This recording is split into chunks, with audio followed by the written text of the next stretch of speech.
All right. Hello, everyone. Thank you so much for being here. We're here with Melissa Febos, who is the author of our January nonfiction pick, Girlhood. Melissa, thank you so much for taking the time to be here. I'm so excited to chat with you. My pleasure. Thank you all for reading my book. Yeah, so I'm going to give a quick intro. Melissa Febos is the author of 4 books, including the nationally best-selling essay collection Girlhood, which has been translated into 7 languages and was a Lambda Literary Award finalist, winner of the National Book Critics Circle Award in Criticism, and named the Notable Book of 2021 by NPR, Time, The Washington Post, others. Her craft book, Bodywork 2022, was also a national bestseller and an LA Times bestseller, and an indie next pick. Her 5th book, The Dry Season, is forthcoming from Knopf, and she was also the recipient of an MFA from Sarah Lawrence College, and she's currently a professor at the University of Iowa, where she teaches in the nonfiction writing program. She lives in Iowa City with her wife, the poet Donica Kelly. Well, thank you again for being here. Um, I read Girlhood in probably about a week span. I tried to do an essay a day and just really sit with them. And I have never read anything like this, truly. And it was, I feel like it should be required reading for girls when they like go into college or something. It truly was such a reflective, lovely experience. And I have so many questions. But yeah, you can intro yourself, anything more you want to say to the group before we get started. No, I guess I just think this book club is so great. I wish that it had existed for me a long time ago. And thank you for saying nice things about my book. I think like most writers, maybe not most, but you hear a lot of writers say this, but I definitely try to write the book that I needed and couldn't find. Yeah. So I hope Yeah. that felt that way to you too. Yeah, I love that. Um, oh, and if you are joining, please remember to put yourself on mute. Thank you. All right, so I'd love to know how the publishing process has been for you since your debut, Whip Smart. I'm so curious about the big differences, book over book. Ooh, how much time do you have? It's succinct, but I think what changed most of all from book to book along that trajectory was me. Mm, Uh, Both my experience and as a person. And so I was better prepared with each experience to sort of handle what it meant to go talk to actual people about the things that I had written about. I mean, most of my books, all of my books, except maybe Bodywork, start from a place of not being able to talk about something and needing to have a conversation with myself for years before I could have a conversation with another person about those experiences or thoughts or even find words for them or feel that they're speakable. So, um, one of the ways that I know that I'm done with something is when I feel ready and eager to talk about it, right? It means that I've figured out what my relationship to it is, and I've just gotten more comfortable in that process with each book. And I also think externally there are definitely some differences too. Right before I published my first book, my then agent said to me, my first book, for those of you who don't know, is a memoir about being a professional dominatrix and recovering from heroin addiction. And he was like, before we sent the book out to editors, he called me up and was like, I just want to make sure that you want to do this. And I mm, was like, what are you talking about? Go do your job. Of course I want to do this.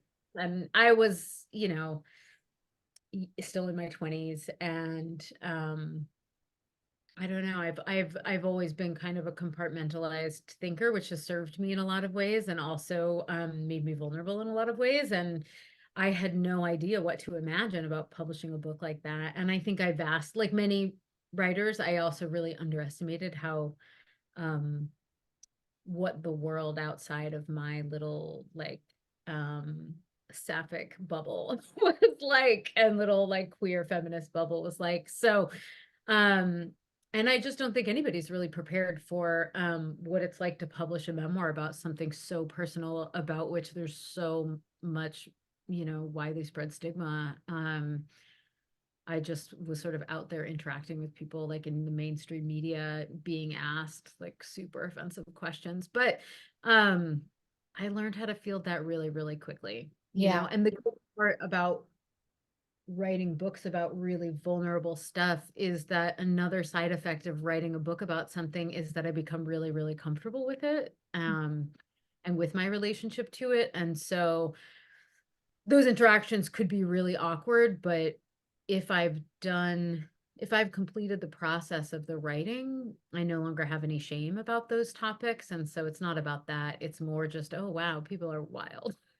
People are Yeah. wild, sexist Yeah. out It's there. funny that you mentioned the bubble because I shared a video on my Instagram of like going, I was a gender and sexuality studies major and I was sharing some of the books that I read, and Mark Zuckerberg put it on the conservative side of Instagram for some reason, and it has like 4 million views and the comments are really, really scary. And I was like, oh, I wanted this to stay in my bubble. Um, but yeah, I'm really curious how you practice self-care in terms of the writing process, because you are writing through a lot of difficult topics. So how do you um, stay soft with yourself? A lot of what this book was kind of that radical softness as a form of resistance in a way. And I'd love to know how you put that into action in the writing process. Yeah, that's a great question. And I think, you know, for me, writing is a form of self-care for me. It is the means by which I stay sane and connected to myself, and through which I connect to other people. And I don't think that, I know that that's not true for everyone, but for me, it has always been a very safe place and a refuge. And that's not to say that I don't get, my nervous system doesn't get activated by writing. And, you know, Girlhood particularly was an exercise in that kind of over and over again. But um, I don't know, there's a lot of rhetoric out there sort of in creative writing discourses like, oh, you just have to get your ass in the chair and like do it. And like, that's not how healing work happens for me. Yeah. And kind of writing is a form of healing work. It's also aesthetic work, but forcing it or demanding that I push through really most things that you could push through is not really useful to me. And I think, you know, for me, maintaining a consistent practice is, and sort of showing up for the work, even when I'm not in the mood for it, is a very different kind of persistence than kind of forcing myself through something um, when my nervous system is inflamed. And when what I do when that happens is sort of have like a whole toolbox, right? It's the same as in any other part of my life, except that I might even have more control to take care of myself in writing because it's an utterly self-directed task, right? And so I'm writing into something difficult and I start to get the feeling in my head. And I stop.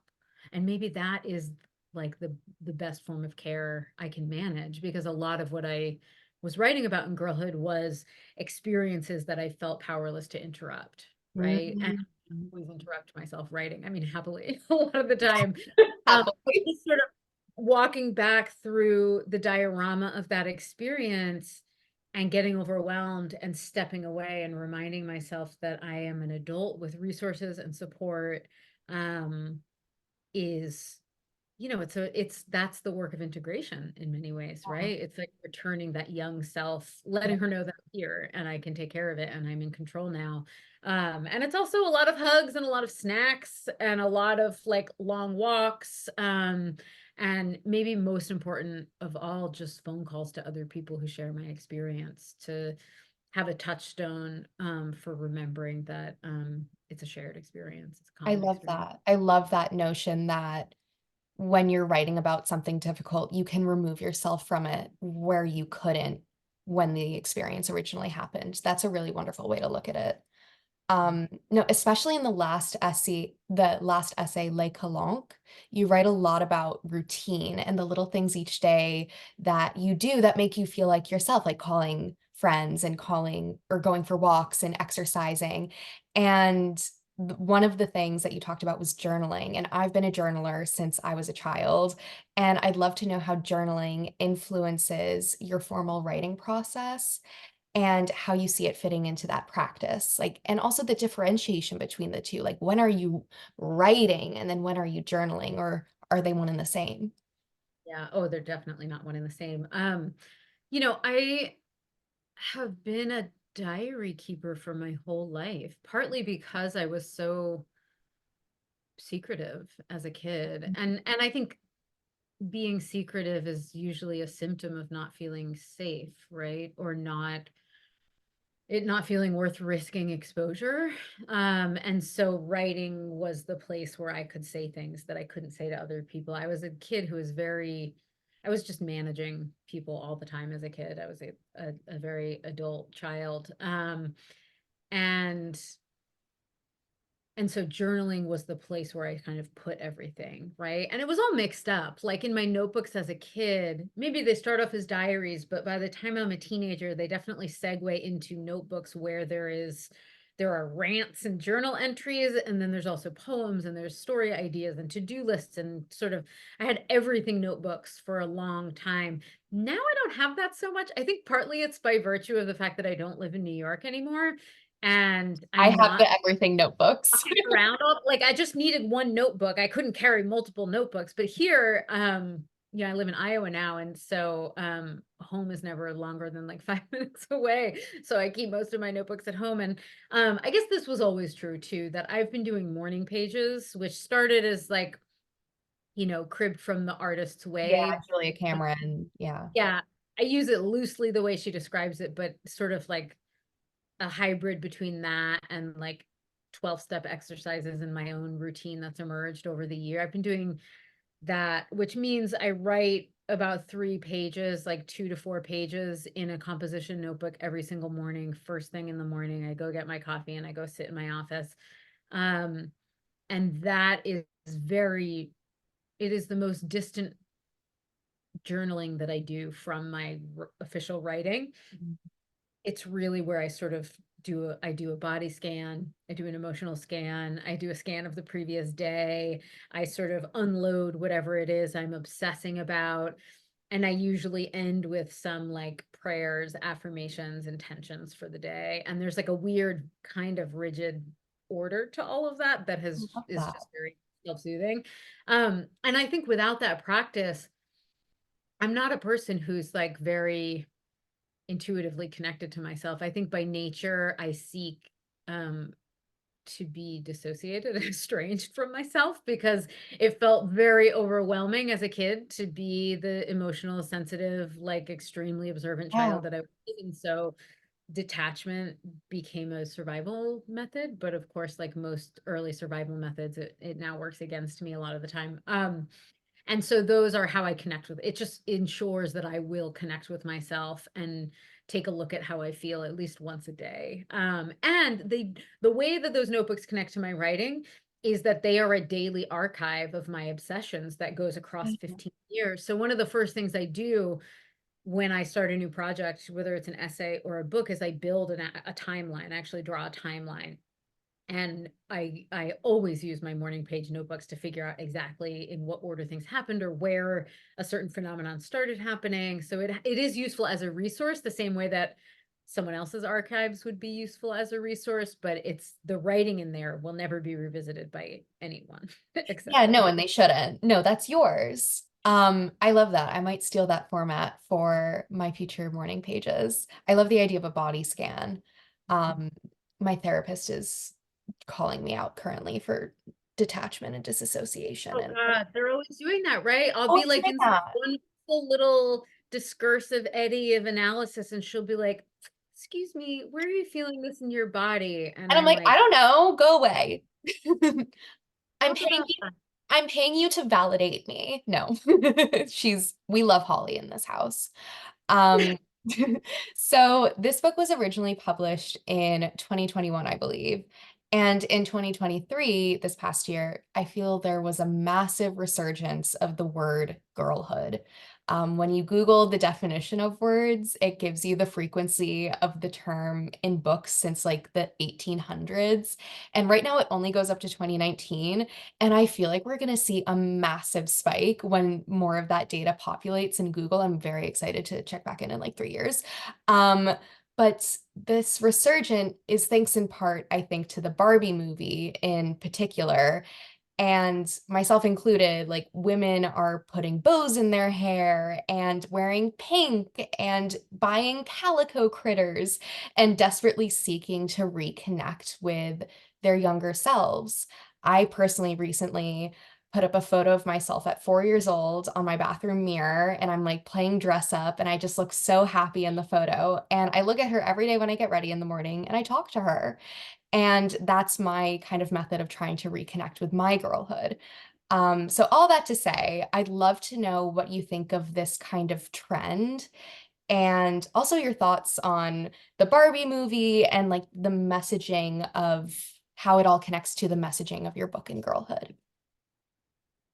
Ooh, it's interesting. I guess it makes sense now that you're calling it a trend, but I hadn't had that thought, you know. And I think I don't know, sort of to me, and I guess this dovetails with an answer to the Barbie question too, which is that for me, I think that I don't think there's any new ideas. And certainly I think in social movements, and I'm thinking about feminism, I don't think there really need to be a lot of new ideas until we figure out how to sort out the ones that we're still dealing with. And an idea that has circulated in feminist thought for a really long time, certainly since the 70s, is this idea of sort of like the inner child or reparenting or like doing healing with a younger version of oneself, right? And I find that there's sort of just reiterations and new versions of that, because it's work that people need to be doing generation after generation after generation, because as children, we're all indoctrinated with like all of these fucked up sexist, white supremacist ideas. And so we have to find ways to undo them and integrate new ideas. Um, and I think a really effective way of doing that work is finding the part of us that is sort of frozen in time with those ideas and trapped by them, and dialoguing and making space for truer kinds of experience, right? And so like the photograph of yourself as a kid was something that a therapist recommended to me when I was in my early 20s. And I remember her being like, carry it around in your wallet. And I was like, barf, Anne, I don't want to do that. I want to forget that I ever was a child. And I wanted to forget about childhood when I was a child. And she was like, yeah, that's actually why you need to do this. I just wanted to like snuff out my own innocence from the beginning, because it seemed like so dangerous to be innocent and vulnerable, right? Because it was. Yeah, it's um, scary. yeah. So I guess I think it's I think it's lovely, and like I enjoyed the Barbie movie. I don't think I'm not the perfect audience for it, but I'm so glad that it's moved people. And it's funny, I just went for a walk this morning with a friend of mine, and we were talking about how we feel like in middle age we're finally circling back to our kid selves, because both of us were like very adult children who were trying to manage people and stay composed all the time and be good, and how we're just engaging with a sense of like play and creativity that is much more whimsical and sort of tender than we ever allowed ourselves as kids. So I think if we're lucky, it's an inevitable part of our development as human beings, I love and I that. think probably transcends gender too. Yeah, definitely. I love that so much. The essay, Thank You for Taking Care of Yourself, was my most annotated one. I don't know if you can see my sticky tab. Oh, love it. Love to be annotated. It's the greatest honor. I annotated in hot pink pen and pink sticky tabs just to like match my current vibes. And it made the experience so much more fun. But this was one of the first texts that I've ever read that so accurately and empathetically describes the punishing cognitive dissonance between a risky no and an unenthusiastic but safer yes. It took me several EMDR therapy sessions to even dig that realization out of my body and connect it as a recurring experience from my early 20s. So I'm really grateful that you wrote about it. And it makes me feel less alone, makes me feel less crazy. I think I literally wrote, I was like, oh, I'm not the only one that feels this way. Um, So I'm not really sure if I have a like formal question here, but I'd love for you to talk about the experience of writing that essay, especially as it relates to including the experiences of other women and sex workers. Because to me, that made the piece all the more powerful. And I'm wondering why it was important for you to include their stories and if anything came up in those conversations that surprised you, because I know there was a lot that didn't surprise you. Yeah, yeah, that's great. And thank you. I'm so glad that this is your most annotated essay. I think that essay is one of all the things I've written, it was one of the most impactful for me. And it was probably for the same reasons, one of the worst to write. It was horrible. Yeah. I Yeah. mean, it was great by the end. I'm so glad I did it, but I'm sure you have writers in here too, but when I started writing it, I was like, it just felt gross. Like Yeah. I actually felt gross and crazy. I was at a residency and I remember physically feeling ill and like you know, the psyche definitely throws up warning signs Yeah. when headed in a direction, but it's so easy sometimes to mistake those for like, oh, this is a bad subject or this is tedious or nobody cares. Like sometimes those are what my defenses say. And I definitely had some of that writing about this. And I also definitely it's so interesting to think about in hindsight because it was so clearly a construction site in my own like mind and life and I had a lot of work to do there, but it felt I was like, "Oh," when I went to the cuddle party, I was like, maybe I'll write like a funny little Hee I'll hee just ha be ha. intrepid reporter, I'll just go see what this is about. And I often tell myself a lie like that when I'm about to like jump off a cliff into my own traumatic history. I'm like, "Ooh, a diving board. This must be a Yeah. swimming pool This and will just not, this will be a yeah, little fun excursion, and it's totally fine. It won't bring up anything. yeah, this will be a humor piece." And then as soon as I started writing, I actually had to like go lie down because I was like, I feel horrible. Also, I was reading about what's his name who did those experiments on the monkeys, and that is truly sickening Yeah. literature. Anyway, um, I just had no idea where that was going to go, Mm. both as an essay and in terms of my own work. And it was one of those things. I mean, the essay is like 70 pages, like it's insanely long. And I had to stop for like a year in the middle of writing it because I had to sort of live my way into some insight, which meant that I had to actually change, which is the very thing about writing nonfiction that keeps me doing it and that torments me, is that it so often, at least to write the kind of nonfiction that I'm drawn to or that I want to write and read, it almost always requires that I change myself in some way, right? Or whether it's like looking at something new or actively changing the way I relate to some part of experience. And that essay definitely did. And as for bringing in other people's stories, I felt really uncomfortable for a long time calling this book Girlhood, with sort of I feared insinuating that my experience was meant to speak for, anyone else. Yeah. And in that, I think that's a ridiculous assumption. So in that was this sort of fear of a bad faith reader who was going to be like, but this doesn't speak for me. And there's Yeah. always that's always the case. You can't really write to that kind of uh bad faith, but also it was important for me. I knew that these issues affected people who had very different backgrounds and identities than I did, and I also did not feel comfortable speaking for anyone else's experience, particularly folks that come from more marginalized experiences than my own.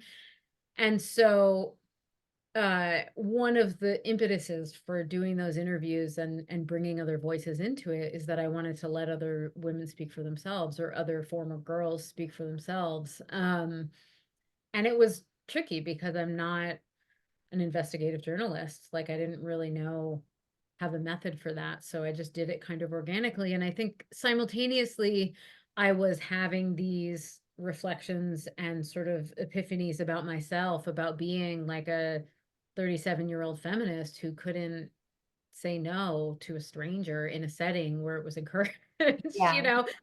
And looking back at my own adolescence and history, and I just like wanted to talk to other people to be like, is this true for you too? Yeah. Uh, and so they really happened, in the sort of like second wave consciousness raising sort of what they were just conversations with people.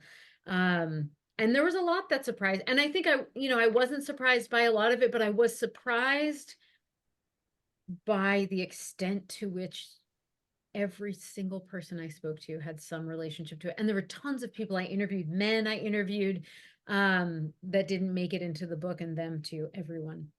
Like the experience of empty consent was just comprehensive across everyone I spoke to. And that was really surprising to me. Yeah. It, oh, I mean, I, that essay from the New York Times, I spent my entire life consenting to touch that I did not want. Um, it's a realization that I feel like a lot of my friends had after the pandemic, Mhm. where you had to think about every single interaction um, so much more Mhm. carefully. And, do I really want to hug this person, like for COVID safety reasons or emotional safety reasons? Um, yeah, Yeah. that's so interesting that, I mean, of course, it's a through line through Yeah. everyone's experience because that's It kind was. of the culture that we're in, which is people pleasing and putting others' comfortability ahead of your own. Um, Mhm. I mean, that's what women are taught to do from birth. Yeah, it's true. And the pandemic really was kind of like an elimination diet, in that we took it all away, and then reintroducing it was like, oh, wait, on this empty palette, I can actually see that I don't like this. Like I've gone without like my uncle pinching my cheek for over a year now, and I don't want to do that ever again. Um, Mhm. it's interesting that I mean, it makes sense that you put the essay down for a year before kind of picking it back up, and it's making me think about the formation of a book like this kind of collection of essays that have appeared in publications over the years and, have this through line of girlhood. How did you know when you wanted to put these all together? Like, was this a kind of project that you set out to do, like you were describing earlier, or was it like, oh, this is something that has already happened and I'm just going to put them all together now? Oh no, I wish that it was sort of like that. I I wish it was that simple. I I tend to try to avoid the fact that I'm writing a book for as long as possible, because having to hold an entire book in one's It's mind is like, daunting. it's a cognitive paradox in some ways, because you just can't hold a whole book. You have to find ways of externalizing and sort of giving custody of certain parts to your bulletin board or your computer, or you can only look at it. I mean, it's really, eventually I think we get there, but when you're in the process and figuring it out, it's totally feels impossible a lot of the time. And in that way, essay collections are, I mean, not easier, but that part of them is easier, in that I can just think about the essay for a Yeah. while, and I really write essay collections as essays first, where each essay is the only thing I'm thinking about and has its total own integrity Yeah. and needs to be complete and isn't dependent on the others to do its work. But I would say I was maybe like, I don't know, four essays halfway in before I was like, oh shit, I'm writing a book about girlhood. And and part of it is that I think of writing as the function of my best intelligence. And I mean that in terms of intellect, but also in terms of emotions. And so the intellect that directs me through my days is stupid. It's not. It's fearful, it's avoidant, it's compartmentalized, it's obsessive, it's vain. It's not where my writing comes from. And so that intelligence is like, we need to look at this. So we're going to start writing these essays. And it hides it from this intelligence. This intelligence is like, it's just one essay. I can do just one essay. It's fine. I'm just going to work through this one little knot, Yeah, we're you gonna know? we're gonna trick our brains into keeping Yeah. on going. Until I'm in so deep that it's just irrefutable and there's no going back. It's like the Pandora's jar is open. Yeah. And so uh Yeah, so I usually get about halfway through or considerably into a book before I really admit to myself that that's what I'm doing. Okay, amazing. Um, and how would you define girlhood and why did you choose that title? Oh, wow. How would I define girlhood? I almost feel like writing a book about girlhood makes it impossible for me to define because I teased apart every molecule of it.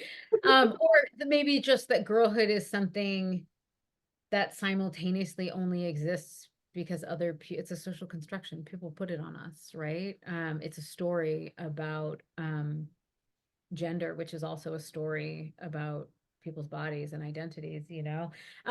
But if I'm thinking about it in a sort of reclamatory type of way, um,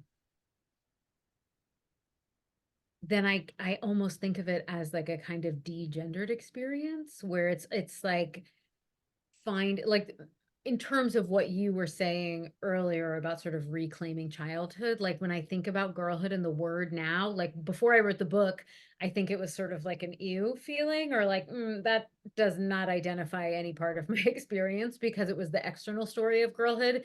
And I think having written the book, and this is dovetails into or segues into why I was okay calling it girlhood, is that I sort of wanted to redefine that because I had something, right? Um and maybe I think of it now as like the super faceted, feral, very kind of ungendered, erotic,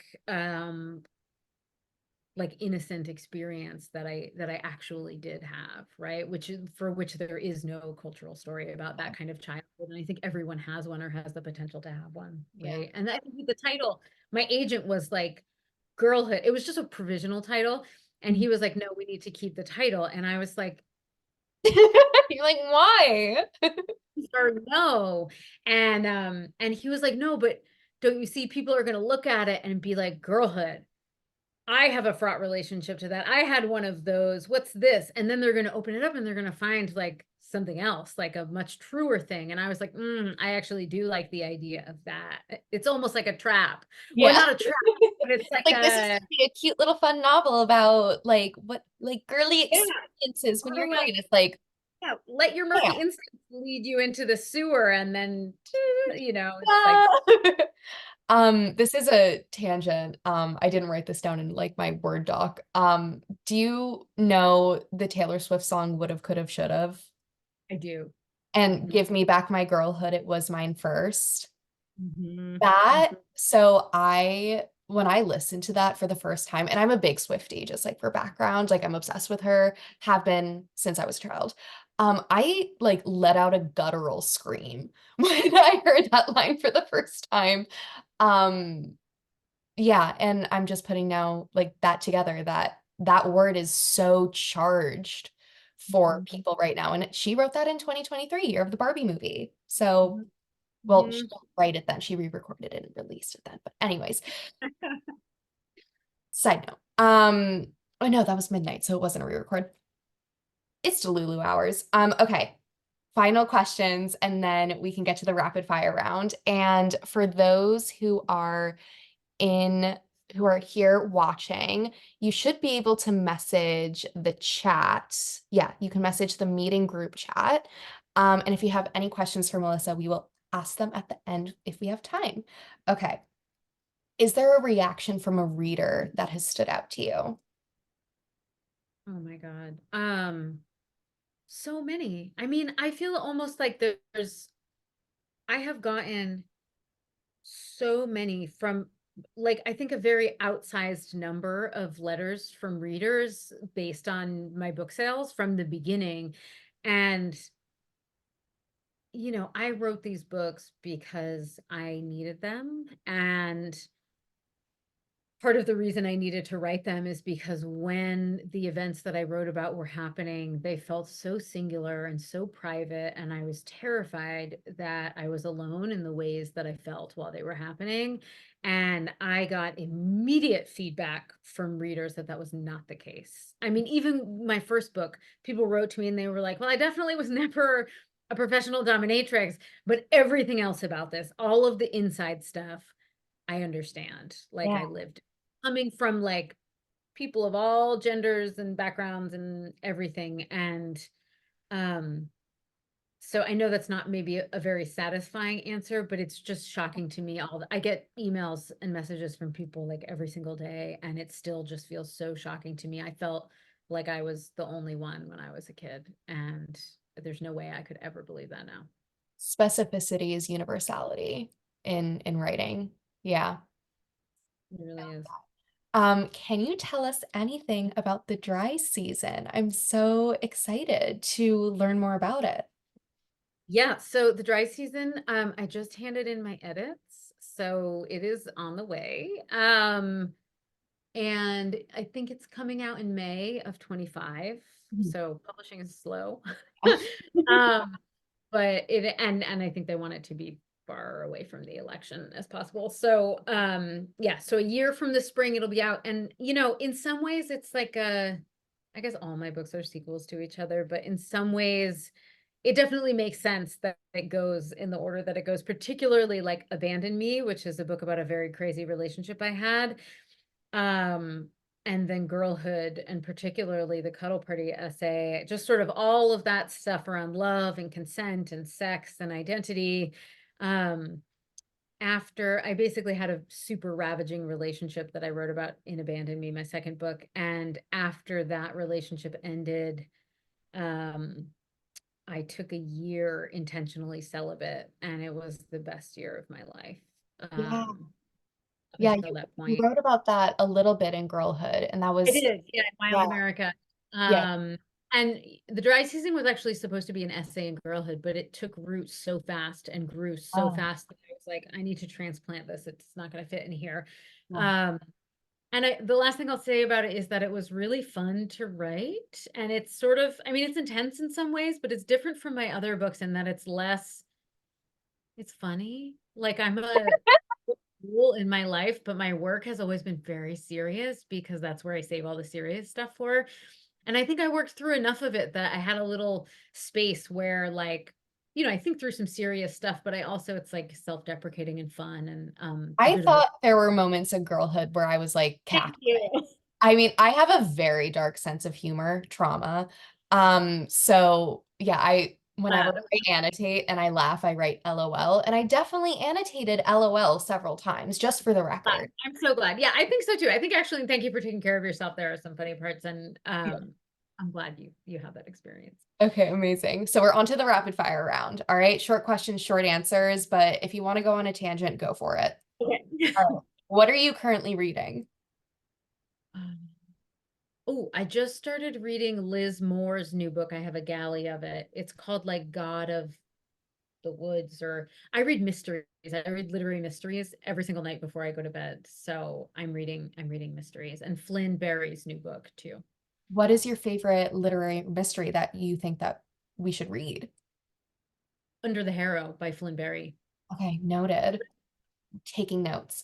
I have a Um, Google Doc with all my favorite mysteries. I can send it to you if you want to share it with your I folks. absolutely will. Thank you so much. Is there a book that you recommend everyone to read besides the one you just did? Audre Lorde's Sister Outsider. That was the second book we ever read as a community Oh, together. Yeah, I love that one. yeah. Is there a book coming out soon that you're excited about? Oh my God, yeah, certainly there is.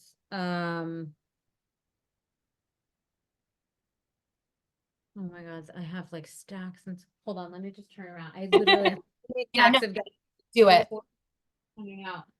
Um, let's go with I'm gonna go with a book that just came out Uh-huh. like a day ago. Amazing. And it's called What's Wrong by Erin Williams. Love And it. it's an illustrated nonfiction book about chronic illness that is just, it's beautiful. She like I can't even describe it. But it has visual art in it. It has other people's stories. It's like really, really dark and also really, really hopeful. And it's just about how, white supremacy and sexism are just baked into the medical industrial complex, but through a very, very human lens that doesn't make you want to die. Oh my God. Love that. I'm gonna buy that for my best friend because she has Sjogren's and she's always looking for more chronic illness content. Amazing. Great, Rex. Did you take up an unusual quarantine activity? Like during the Um, pandemic, like anything that you picked up that you had never done before? I took up like I knit an entire cardigan personally, and then I never knit again. yeah, I started learning guitar and I got an online guitar teacher who taught children because she was very encouraging. She would be like, "You are making so much progress." And I would be like, "I fucking bet I am because I'm 40 and the rest of your students are We 7." love a praise kink. We love a gold star from a very nice teacher. Yeah. If you could have dinner with anyone dead or alive, who would it be? Um, Anyone dead? That's too big, Nina. It's too many Okay, people. okay, how about like a dinner Fucking party? You can have like Jesus, three people. D Susan Sontag, Love, love. Wait, who's the first one, did you say? Jesus Christ. Jesus Christ himself, Susan Sontag. Okay, you got one more. Who's coming? Oh, oh. I love asking this question because people freak out. It's so funny. Sappho, Such a good answer. That is a fun dinner right? party. Jesus, Susan Sontag, and Sappho. Yeah. I And feel like you. that would be good. I mean, I don't know if Susan could really, but if anyone, her ego could hold a conversation with those Yeah. two. No, she's up for the task, I think. Yeah. Sappho can like be playing music the whole time. It sounds great. I just would hope it would end in an orgy, is the only As it thing. should. So, As is the as is our right from all of the religious trauma that has been pushed on like us that by would be America. making, yeah, Yes. that would just be making the I love it. Um, most. favorite class you took at university? Oh, can you hear me? Yeah, I can hear you. I This is a weird answer, but I took a physics class in college and it was the hardest class I ever took and it was wonderful and I harvested metaphors from that class forever. Also the teacher was like so charismatic and beautiful. I just loved her. I love a good Yeah. professor will make a class 100%, and a bad professor will ruin it. Favorite sapphic movie or TV show? Favorite sapphic movie. I mean, I loved Portrait of a Lady on Fire. I have a tattoo from that. Let's see. Yeah, I mean, I There she is. really, really, oh, so beautiful. I mean, I just adored it. But I would say from my youth, it would be the incredibly true story of two girls in love. I've never seen that. Oh my God, it's darling. It has Tina from the original L Word as a tiny little butch. I'm sold. I Don't don't need know to what. say anything more. Yeah. Okay, last question. Favorite sapphic celebrity or person to follow on social media? Okay, so this person is not a Sapphist, but she is a Sapphic icon, and that's Kate Blanchett. And I Yes. will look at pictures of her to death until Yeah. it kills. I could just look at her forever. I No, just, she is an honorary sapphic icon. Absolutely. I'm a Kate McKinnon fan too. I love look Kate McKinnon. I have a super crush on her. I love that. Okay, so we're gonna move into the Q&A portion. But before I did come up with another question that you made me think of when you were talking about the illustrated chronic illness book. You have some illustrations in Girlhood. Did you work with the artist on that? And did you choose what quotes they had to illustrate? Um, yeah, that was such an awesome experience working with Forsyth Harmon. She reached out to me after she read my second book and we collaborated together on the first version of Intrusions I published in a magazine and she did the illustration for that and it was sort of like just trying out working together and it was so fun that I went to my editor and I said, how would you feel? Girlhood was under contract already at this point, and I said, how would you feel about having this be kind of an illuminated manuscript. And my editor, to my great surprise, was like, yeah, sure, we can't pay her, so you have to, but we can do it as long as it's in black and white. And so the way we did it was I sent her the essays as I finished them, and she picked the quotes, and Wow. she would do the image, a first round of the image, and send it to me, and I would sort of respond to it, and she would make adjustments. But it was mostly her reading the work and figuring it out. And I just love them. I have prints of them all over my house. It was amazing to collaborate with someone. And also, I just love, she used sort of like, um, kind of like William Morris as an inspiration, who illustrated like the Canterbury Tales, and just that it brought this kind of like illuminated manuscript gravitas to a book about adolescent girlhood that had like descriptions of masturbation, and it just felt like I, so I loved the experience. okay, amazing. All right, so to the chat, what other books do you think are in conversation with girlhood? And were you reading any books while writing this book that influenced it?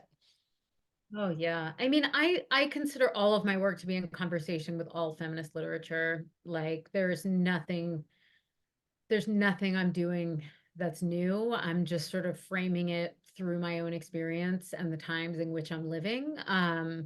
But every argument that I have are arguments that have been made for a really, really long time. I read a lot of Audre Lorde and Adrienne Rich are definitely touchstones for me. But I also, like, in terms of my contemporaries, like I love Maggie Nelson and her work. I love her. Yeah, she's wonderful. I've learned a lot from her. And I think while I was reading the book, I was reading a lot of like I was reading Lord, I was reading Rich, and I was reading some indigenous writers and thinkers, everyone I quote from in the book for sure. But also just, the beauty of being a sort of narrative nonfiction writer is that I get to benefit and build upon the scholarship of people who have devoted their whole lives to thinking about this stuff, and they are more experts than I am. My expertise is in being a kind of bowerbird and collecting little bits of like Lacan and Foucault and Rich and Lord and lots of other thinkers who are in my works cited page, whose work I didn't know before I found it in the database, just Googling search terms. And I get to sort of package them in a way that reaches a totally different audience. And that feels like a privilege. I love the idea of you being a bowerbird for these literature pieces and icons and thoughts. I love that. Um, Ballet asks, there's a portion in the book where you explain that your mother tried easing your way into womanhood by gifting you a book about the physical changes you were experiencing. I think Girlhood is the what's happening to the world as I knew it book for girls. Thank But you. besides that, how do you think these new explorations of motherhood and girlhood and womanhood affects how girls are brought up now in contrast to when you grew up? Mm. I mean, it's definitely better now in some ways, in most ways. I mean, there's like horrible, horrible, horrible shit going on. Um, uh, you know, Abortion was definitely nationally legal then, but otherwise, I think that there is, oh God, people are so much smarter. Like if there was better literature and resources, my mom would have availed herself of it. She was doing better than anyone else I knew of for sure, but there just wasn't like nobody was talking about consent. They were talking about self-respect and safety, Mm. right? That was all we could get to, right? Like if you um it was just about yes and no. It wasn't about like the internal yes and no. And I know that there are conversations happening about that now, that there are sex education curriculums where they are talking to kids about that stuff. Not everywhere. They're not doing anything in some places, but it is available to people. It definitely is available. And I do think it's really like there was no internet. Literally thought I might be the only queer kid at my high school, which is insane and definitely not true. Um, but we didn't have ways of finding each other that were outside of the structures in which we were physically living. And now there are those options, you know what I mean? Or maybe there were like AOL chat rooms, you know. Oh, absolutely. I I was mean, definitely hiding out in some AOL dial-up chat rooms, like pretending to be a 25-year-old in the lesbian feminist chat room. Um but there's just so many more ways. Like my students, my undergrads who I teach have been able to connect with each other and had words for who they were and what they felt like so much earlier than I did. And I think that I'm so happy for them. I mean, even now versus when I was in high school, I also grew up outside of Boston. And I went, yeah, in Framingham. And Oh, yeah, and my public school curriculum was having all of they split in a binary, all of the girls, everyone that they thought was AFAB, throw them into a classroom and teach them self-defense, where the boys cannot be in the classroom, or you can't tell the boys what you learn in the classroom because they might use the moves against you. And then you had a final exam where the head of the police department, another cop, and the head of the football team dressed up in riot gear and attacked you, and you had to fight them off. I'm seeing horrified faces in the top bar, and I'm like, LOL. Yeah, that was and the boys got nothing. And we had to do that. Um, and that was in 2015. So that was scary because you had to pretend to go up to an ATM and like do it. And then the head of the football team would wrap his arms around you and pick you up, and you had to fight off from that. And it was mandatory to graduate. oh my God. So That is so horrifying. So I'm going to write my eventual narrative nonfiction essay about that because I'm still processing that personally. But I mean, what I hear now versus 2015 is so I can't even imagine like how it was in the 90s and the early 2000s. Like that's cuckoo cuckoo. Anyways, that's my Yeah. tangent. I'm not sure if I'm pronouncing this right. Edgy. You mentioned having conversed with men while writing. Thank you for taking care of yourself. I'm curious how men respond slash relate to the concept of empty consent. Yeah. My experience was that men um had lots of experiences of it, you know, and it was for different reasons, right? Because they were supposed to be enthusiastic. They were supposed to be like a bottomless fountain of sexual desire. And Mm, then yeah, and I heard lots of I heard lots of, you know, disturbing stories of abuse from all sorts of people, but from men when they were younger boys, with older men and women. Um yeah, there was definitely, you know, the exercise of writing a book is leaving almost everything out. It's just Healing an your exercise darlings. in vision. Yeah, so I couldn't have everything in there, um but it was definitely impressed upon me very clearly that it's not a binary issue, you Yeah, know. You know, it's just not our culture. Like enthusiastic internal consent is like not American culture. It's just not the way we think or talk about sex for anyone, you yeah, know. It's by prescription. So it was a deeply sympathetic exercise, actually, you know, and it was helpful for me too, because I was writing about experiences where I felt um you know, I don't think victimized is the right word, but I definitely was harmed and had very lasting effects by interactions I had with boys my own age as a girl. And it was so tricky to navigate because I didn't think of them as villains. I don't think they were abusive. We were all just doing what we learned to do, and it was harmful, you yeah, know. And just to hear about the other kinds of experiences that were both similar and different from mine, that were similarly embedded in the ways that we were raised and the ways that yeah, we conduct ourselves was um I don't know, illuminating, healing. yeah, It was sympathetic. yeah. I mean, learning that people are taught to harm and taught to accept harm, and we're all victims of Yeah. that Yeah. societal expectation and lesson. Yeah, Um, that it's a whole category of jokes that women have sex with their husbands when they don't want to. It's like so horrible. Yeah. Um, well, ending on a bit of a sour note, but also side note, I love your Helma print in the back. I got to see it in person. Ew. Oh, At I know. Yeah. I the ordered that after I saw it in person. I loved that. It's so much bigger in person. God, I so wish I had massive. to Yeah. actually. Yeah. I'm a Pisces moon, so I cry at everything, and I was just sobbing through the tape, just like looking at all of her work. Why they put her with Mondrian, I will never understand. Like have her have Yeah. her own thing. But anyways, Melissa, thank you so much for being here. I've had the best time chatting with you, and every time I do these chats, I want to read the book all over again. So I know that this will be a text that I revisit for years to come, and I can't wait to read the rest of your work. Like I mentioned before everyone hopped on. So thank you for being here. And if there's anything you want to say to the Sapph-Liddies on the call, the floor is yours. I'm just so thank you for having me. Thank you for reading my book. This is like exactly the audience. You all are who I was imagining when I was writing this book. So it's totally a privilege to get to talk to you. Thank you for organizing all of this, Nina. You're a total gift. Oh, thank you. That means so much to me.